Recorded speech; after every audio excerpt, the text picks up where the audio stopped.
যারা এই তাহেরি সুদ খায়, মানে সুদের ব্যবসা করে, যারাই স্ট্যাটাস দিছে, যারাই ভিডিও বানাইছে, তাদের মুখে আজকে জুতার বাড়ি পড়েছে।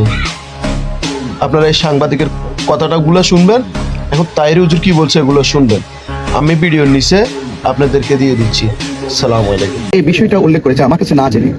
একটা মানুষ কিন্তু দেখেন, যারা সুদের টাকা জমা হয়, এমন তো হতে পারে যে আমি যে সুদের টাকাটা সে কি করলো, সওয়াবের উদ্দেশ্যে অনুমতি দিয়ে দিল, সে নিল না, ব্যাখ্যাটা আমার কাছে সওয়াব ছাড়া আর কি, সওয়াবের আশা না করে একজনকে দিয়ে দিল, ঠিক আছে কিনা, সে এটা দিয়ে যেটা করলো, কিন্তু এটা আমাকে জিজ্ঞেস করলো না, কিন্তু আমি এটা কোন কারণে, এটা আমারটা কোন প্রেক্ষাপটে জমা হয়েছে সেটাও আমাকে জিজ্ঞেস করলো না। এই যে একটি গায়ে পড়ে ঈর্ষান্বিত হয়ে কিছু কিছু মানুষ আমাকে টার্গেট করে মনে হচ্ছে এমন একটা অবস্থা সৃষ্টি করেছিল।